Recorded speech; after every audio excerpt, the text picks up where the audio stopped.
prend pas nos petites chansons dans les guinguettes, on n'entend pas nos refrains sur les boulevards, on voit pas nos noms partout dans les gazettes, on met pas nos cœurs à nu dans les canards. On a tellement peur d'attraper la grosse tête que pour s'en apercevoir, on va tous bientôt s'acheter une petite casquette et l'essayer tous les soirs. On n'apprend pas nos chansons dans les écoles, on mettra pas nos refrains dans les musées. Les paroles on les écrit pour qu'elles s'envolent, les musiques on les écrit pour s'amuser.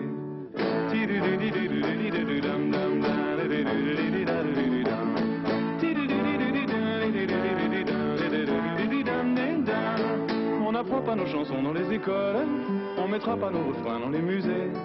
Les paroles on les écrit pour qu'elles s'envolent, les musiques on les écrit pour s'amuser.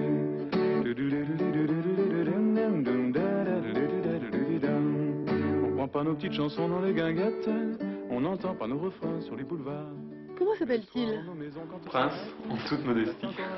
Pourquoi vous l'avez appelé Prince? C'est pas nous qui l'avons appelé Prince, c'est un chien dont on a un petit peu hérité, quoi. Et il a eu plusieurs maîtres et il s'appelait comme ça, alors on a gardé ce nom-là. C'est un chien de race? Ah oui, comme vous pouvez le voir, on sait pas trop de laquelle. Non, en fait, c'est un pur bâtard, mais c'est un gentil chien, c'est un gentil. Vous l'avez depuis quand? Depuis 6 ou 7 ans. C'est donc un patriarche. Ah oui, c'est le plus âgé de la maison, hein, sans problème. Il a une particularité, il se mange la queue. C'est-à-dire? C'est-à-dire qu'un jour, on a retrouvé Prince avec un bout de queue en moins. Alors, affolé, on a cherché dans toute la maison où était le bout de queue manquant, quelle porte avec la quai et où ça se trouvait. On n'a rien trouvé et on a compris, au bout d'un moment, on a compris, c'est que il a eu un accident de voiture et depuis cet accident, il a la queue insensible et aussi immobile. C'est-à-dire qu'il devait avoir des démangeaisons et il s'est mis à se mordiller la queue et comme il ne sentait pas à quel point il se mordillait la queue, il a fini par attaquer vraiment sa queue et la manger. Et puis le jour où on s'en est aperçu, il en manquait déjà un bon bout et puis il a fallu lui en enlever encore un petit peu pour pouvoir recoudre la peau et tout. Nous voilà donc pleinement rassurés. Si vous voulez en apprendre plus sur Yves Dutheil, sachez qu'il est marié, et oui, et qu'il a une fillette. Quant à sa carrière, elle a démarré superbement au Festival international de la chanson de langue française à Spa en 1974.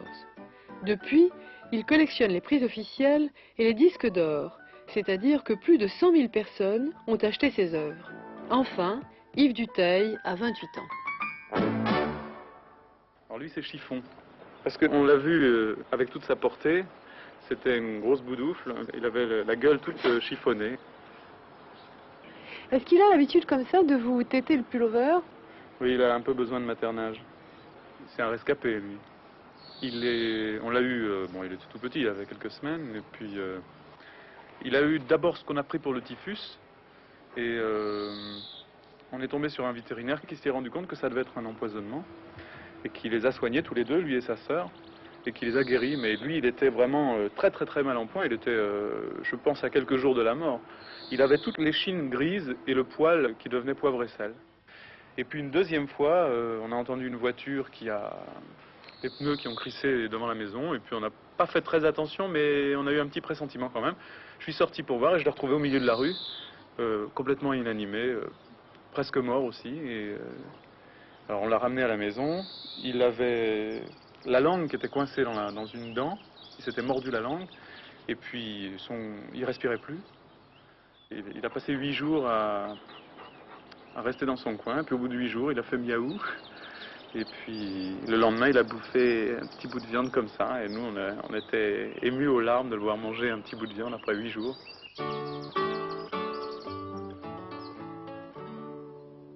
Mon rêve et mes chimères, c'est faire des chansons. Mais mon bonheur sur terre, il est au cœur de ma maison. Plus tendre est la bergère, plus belle est la chanson. Plus claire est ma rivière et plus sereine est ma raison. Le bonheur et le lierre s'accrochent à ma maison. Ni filtre ni sorcière ne nous séparent.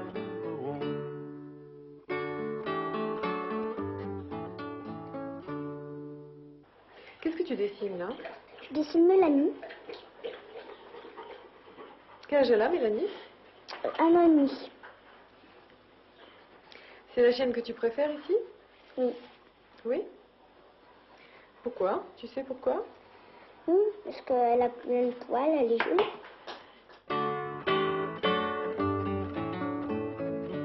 On avait décidé d'avoir un gros chien quand on aurait une maison. Penser à la sécurité, et voilà, alors elle est très très menaçante, comme vous pouvez le voir. Elle est extrêmement dangereuse et impressionnante. Tous les gens qui viennent ont très très peur. Vous en aviez déjà eu des Pyrénéennes? Non, non, Des jamais. Pyrénéennes? Jamais. On avait eu Prince avant, mais on avait envie d'une Pyrénéenne. C'est pas explicable, c'était comme ça. Et puis, on a pensé aux Pyrénéens parce que je sais pas très bien comment on choisit un chien en vérité. Au départ, il n'y a aucun critère valable pour dire c'est telle race ou telle race, parce que chaque chien est un individu et qu'on peut tomber sur un très bon chien ou un chien méchant ou un chien pas très affectueux. Elle est capable de réagir à des gens d'une façon très violente sans qu'on comprenne très bien pourquoi, et elle sent qu'il y a des gens qui ont des émanations peut-être ou un rayonnement qui ne lui plaît pas. Mais vous l'avez eu tôt ou bien vous l'avez eu récemment? Ah non, elle avait 5 semaines. Normalement, on aurait dû lui donner un nom qui commençait par N, parce que c'était l'année des N. Alors les pédigrés, machin, signature, contrat, diplôme. Et puis, on n'a pas trouvé de nom qui nous plaise en N. Et elle a un nom officiel qui est Naïma. Et puis un nom officieux qui est Mélanie. On prend pas nos petites chansons dans les guinguettes, on n'entend pas nos refrains sur les boulevards. Mais le soir dans nos maisons quand tout s'arrête, reste encore un peu d'amour, reste encore un peu d'espoir, reste encore un peu d'amour dans nos guitares. Reste encore un peu d'amour dans nos guitares.